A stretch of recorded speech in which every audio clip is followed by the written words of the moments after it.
Hi everyone. Now, vocabulary. This is our third meeting. What we have this one. Okay, our material is to understand the basic structure of a sentence. Now, we are going to learn, you have to be sure the sentence has a subject and a verb. Be careful of object of preposition, be careful of appositive, be careful of present participle, and the last one is past participle. Okay, what are they? Okay, the first one, in English, we have to make sure ourselves that the sentence has a subject and a verb. Okay, pastikan dalam satu kalimat itu ada subjek dan juga ada verb. Contoh yang pertama, she shows a great performance tonight. Nah, kalian harus bisa mengidentifikasikan subjeknya yang mana, verbnya yang mana. Jangan sampai kita nggak tahu subjeknya yang mana, verbnya yang mana. Ini sangat penting. Misalnya di sini subjeknya adalah she, ya, lalu verbnya adalah shows. Oke. Selanjutnya yang nomor 2. Sandy is reading her favorite novel right now. Nah, kita lihat lagi subjeknya yang mana. Subjeknya adalah Sandy, sedangkan is reading ini adalah verbnya. Oke, kita lihat yang ketiga. The boy is going to the movies with his friend. Nah, di sini subjeknya adalah boy, sedangkan verbnya adalah is going. Nih, ini rule yang pertama dalam penulisan bahasa Inggris, ya, sentence dalam bahasa Inggris. Pastikan kalimat tersebut ada subjek dan juga verbnya. Subjek dan juga verbnya harus benar.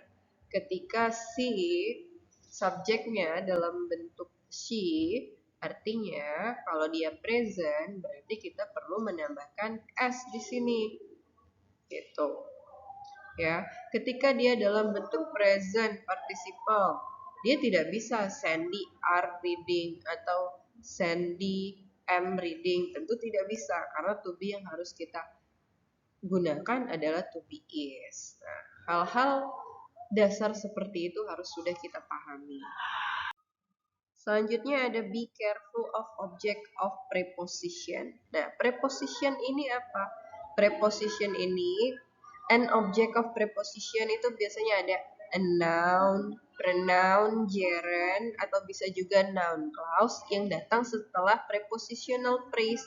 Ada banyak, misalnya on, in, at, after, with, dan lain-lain. Jadi kita harus mengetahui preposition itu apa saja.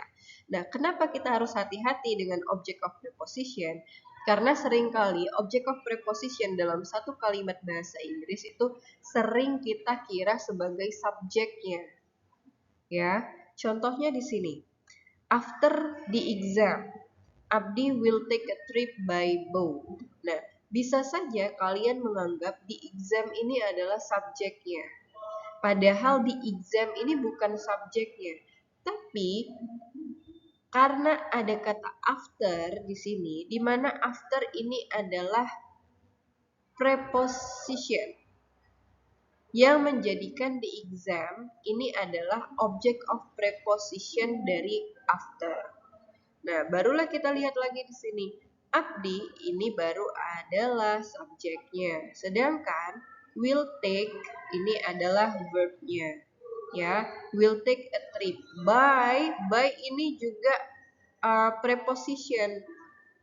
Jadi both di sini adalah object of preposition dari by. Gitu. Selanjutnya, yang kedua ada with his friend, he found the movie theater. Nah, jangan sampai kita menganggap his friend ini adalah subjeknya. Bukan. Karena apa? Karena di sebelumnya ada kata with, ya, di mana ini adalah preposition. Berarti his friend ini adalah object of preposition dari with. Lalu subjeknya adalah he dan verbnya adalah found. Selain tadi ada preposition, sekarang kita masuk ke appositive. Appositive ini apa? An appositive is a noun that comes before or after another noun and has the same meaning. Nah, mungkin akan membingungkan untuk kita kalau kita tidak langsung memberikan contohnya. Ya, di sini ada contoh. Putri, the best student in the class, got an A on the exam. Nah, di sini kan ada dua kemungkinan dari si subjek. Yang pertama adalah Putri, yang kedua adalah the best student. In the class-nya enggak. In ini adalah preposition ya, seperti yang sebelumnya tadi. Kelas ini jadi object of preposition dari in. Nah, sekarang pertanyaannya, subjeknya yang mana? Putri atau the best student? Oke, hati-hati karena kita seringkali terkecoh ya, memilih mana subjek, mana apositif. Apositif ini kata keterangan yang memiliki makna yang sama. Jadi Putri ini menjelaskan tentang si best student. Best student ini menjelaskan si Putri. Jadi kalau kita lihat di sini, Putri ini adalah subjeknya. Sedangkan the best student di sini adalah apositifnya yang menjelaskan tentang si Putri. Kenapa? Kita bisa lihat di sini verbnya adalah got, ya. Biasanya di sini ada koma ya, seperti kalian lihat di sini ada koma. Nih, di sini ada koma. Apositif itu tidak bisa bersanding dengan verb. Dia pasti dipisahkan dengan koma seperti ini. Ya, apositif itu tidak bisa bergabung dengan verb, berdampingan dengan verb. Dia berantem kalau digabung nih, makanya kita perlu koma. Kecuali kata-katanya diganti the best student in the class, koma, Putri got an A on the exam. Nah, karena subjeknya Putri tadi, kita nggak perlu menggunakan koma lagi sebelum si verb gitu. Nah, kita kasih contoh yang lain. My friend Aldo is attending the lecture. My friend Aldo is attending the lecture. Nah, subjeknya adalah my friend. Aldo ini adalah apositifnya. Meaningnya sama. Ya, apositifnya yang menerangkan kalau my friend itu namanya Aldo gitu. Kecuali koma di sini tidak ada. Misalnya kita anggap koma di sini nggak ada. Subjeknya akan menjadi Aldo kalau seperti ini. Karena apositifnya adalah my friend. Nah, itu dari fungsinya si apositif itu tadi. Terkadang apositif ini mengecoh kita. Kita menganggap kalau sudah menuliskan apositif itu artinya harus ditemani dengan koma jika dia berdampingan dengan verb, ya. Nah, ini contohnya. Jadi ketika subjek itu berjauhan dengan verb atau dia di antara apositif, maka apositifnya memerlukan yang namanya koma. Tapi kalau subjek berdekatan dengan verb seperti ini, berdampingan, dia tidak perlu ada koma. Jadi komanya hanya untuk memisahkan si apositifnya saja. Oke, selanjutnya ada be careful of present participle. Present participle ini apa? Present participle itu biasa kita kenal sebagai verb ing, ya.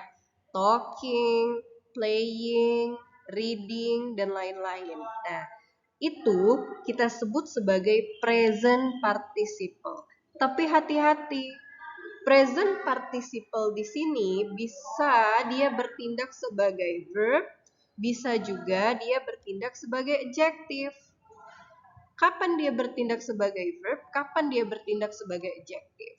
Jadi, kalau kalian menuliskan present participle atau verb ing tapi tanpa ditemani to be, dia bukan jadi verb, tapi dia jadi adjective. Tapi kalau misalnya present participle-nya ditemani dengan to be ada banyak ya, to be ada banyak. Itu bisa dia sebagai verb. Oke, ini contohnya ya. The child playing in the yard is my son. Nah, di sini ada kata-kata playing ya, verb ing atau present participle-nya. Nah, present participle di sini kan dia berdiri sendiri tanpa ada to be kan. Di sini nggak ada to be sama sekali. Jadi, jangan kalian anggap ini adalah verb-nya. Tidak. Oke. Ini kita sebut sebagai adjective. Karena kita harus make sure dalam satu sentence itu terdiri dari subjek dan juga verb, di mana subjeknya adalah the child, sedangkan verbnya adalah is. Ya, verbnya adalah is, bukan playing. Oke? Nah, berbeda dengan contoh yang kedua. Di sini ada playing, tapi dia ditemani dengan to be. Barulah dia bisa bertindak sebagai verb, bukan adjective lagi. Begitu. Oke? Oke, yang terakhir ada be careful of past participle. Kalau tadi ada present participle atau kita kenal dengan verb ing, sekarang ada past participle. Past participle itu apa? Ini yang biasa kita sebut sebagai verb yang ketiga. Nah, verb yang ketiga bentuknya ada banyak ya. Ada dia yang berakhiran dengan ed, tapi dia juga bisa jadi irregular verb, bukan hanya akhiran ed seperti ini. Ya, contohnya sang. Sang ini dari kata sing. Sing. Ada read. Read ini dari kata read. Ada put. Put dia tidak berubah ya, dari verb 1, 2, 3 itu tidak berubah. Tapi kalau read yang ini dia berubah. Berubah hanya pronunciation-nya saja. Kalau penulisannya tetap sama. Dia jadi read, read. Nah, began ini dari kata begin. Oke. Collect, collected, purchase, purchase. Oke. Nah, ini bisa bertindak sebagai verb kalau dia ditemani dengan to be atau have.